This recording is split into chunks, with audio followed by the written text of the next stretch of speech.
बिस्मिल्लाहिर्रहमानिर्रहीम अस्सलातु वस्सलामु अला खातमुन नबिय्यीन व अला आलिहि व सहबिही अजमाइन।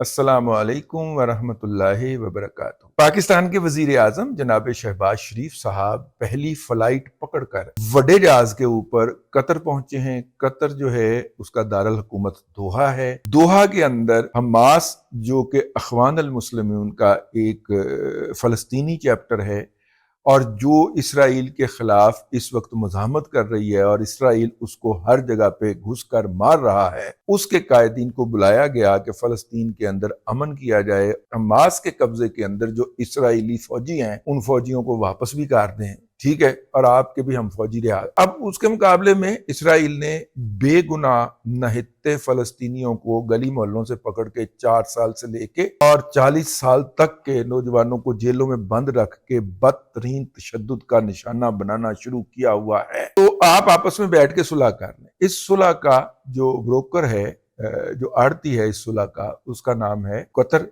और कतर ने अमेरिका की इजाजत से दोहा के अंदर फलस्तीनियों को बुलाया और बुला के कहा कि आप यहाँ पे बैठें और हम आपके मुज़ाकरात करवाते।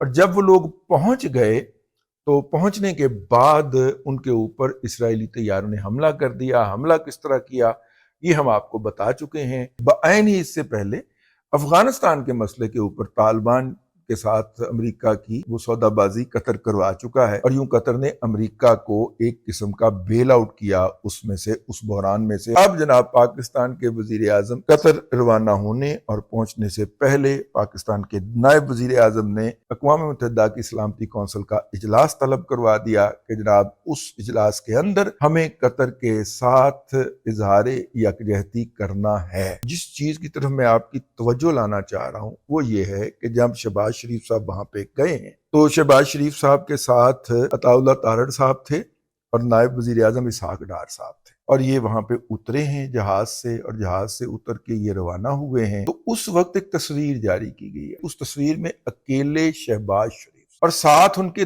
2 पाकिस्तानी चल रहे हैं जो गार्ड भी हो सकते हैं, जो उनके स्टाफ के मेंबर भी हो सकते हैं। मैं जिस चीज की तरफ आपको तवज्जो दिलाना चाह रहा हूं, लेकिन उसमें ना तो अताउल्लाह तारड़ साहब नजर आ रहे हैं ना इसहाक डार साहब नजर आ रहे हैं।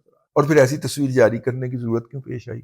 बाकी भी वफ्द की क़यादत नजर आ रही हो, लेकिन ये जो 2 स्टाफ मेंबर हैं ये क्यों नजर आ रहे हैं? अच्छा, दोनों स्टाफ मेंबर के हाथों में बैग है। एक के पास मेरा ख्याल ब्राउन बैग है, एक के पास ब्लैक बैग है। और खास तौर पे जो एटमी ताकत का वजीर आजम या सदर हो और उसके साथ कोई बंदा बैग लेके चल रहा हो तो बताया ये जाता है, माहिरीन ये बताते हैं कि उसके अंदर अमूमी तौर पे एटमी हथियार के हवाले से कोई बटन शटन होता है, न्यूक्लियर बटन उसको कहते हैं।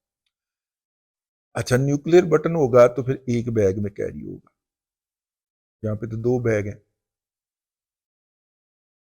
मेरी तवज्जो, 2 बैग कादे ले, एक बैग तो प्रोटोकॉल में शामिल होता है। चलिए, तो ये 2 बैग क्यों है? तो फिर इसकी मुख्तलिफ तौजीहात हो सकती हैं। ये हो सकता है कि एक बैग हमने वहीं पे छोड़ के आना हो और हो सकता है कि हमने कहा हो कि हमारे पास और भी कुछ है, मतलब कुछ भी उसकी तौजीहात हो सकती हैं। इस तस्वीर के इजरा की मुझे इस कोई समझ नहीं आ रही, ऐसे ही दिमाग के अंदर खलबली सी मची हुई है। अगर त्यारे से उतर कर एक बिल्डिंग तक जाते हुए की तस्वीर लेनी थी तो पूरे वफ्द की तस्वीर लेनी चाहिए थी। और प्राइम मिनिस्टर की 2 ऐसे अफराद के साथ तस्वीर जारी की गई जिन्होंने बैग उठाए हुए थे, एक ने काला एक ने ब्राउन। तो इन बैग को किसी को क्या सिंबलाइज करके बताना था, गाली की, ठीक है। यानी इसके अंदर भी किसी के लिए कोई पैगाम पोशीदा था। अब कोई समझे या ना समझे, पहले खबर आई सऊदी अरब के फरमारवा जनाब MBS जो हैं वो पाकिस्तान के वजीर आजम के पहुंचने से पहले पहुंच चुके होंगे। फिर खबर आई कि वो उनके बाद पहुंचेंगे और अब खबर आई कि वो कल पहुंचेंगे। मेरा ख्याल है वजीर आजम साहब का दौरा खत्म हो गया है, वो वापस आ रहे हैं। अरबों के अंदर अभी तक ये बहस जारी हो रही है कि भाईजान बदला लेना है कि पेमेंट लेनी, लेकिन इसराइल ने दोबारा उनको कह दिया गया आइंदा भी हमें मौका मिला तो हम ऐसी करेंगे, खबरदार। अब इसके बाद तो मेरा मतलब है कि मसला काफी ज्यादा गंभीर हो गया ना, ये तो बहुत ही बड़ी बेइज्जती हो रही है। इस वक्त जो है वो सूरत हाल ये है कि अमेरिका के पालतू ने पाकिस्तान पे हमला तो करना ही, ठीक है, अल्टीमेट उसका टारगेट पाकिस्तान है। وہ اس نے پاکستان کے پچھلی طرف سے حملہ کرنے کی کوشش کی انڈیا سے، تو پاکستان نے انڈیا کو چنڈے کرا کے اور نکرے لگا کے بٹھا دیا. پوری دنیا سے اسلحہ خریدتا پھر رہا ہے، لیکن ہمت نہیں بڑھ رہی ہمارے قریب پھٹکنے کی. اس کا مطلب ہے کہ ادھر سے اگر اس نے پاکستان کے اوپر حملہ کرنا ہے تو یہ ممالک ترکی ہو گیا، ایران ہو گیا، اب قطر کی باری بھی آ گئی، سعودیہ ہو گیا، بحرین ہو گیا، لیکن یہ سارے ممالک جو ہیں یہ گریں گے تو وہ پاکستان کی باری آئے گی نا.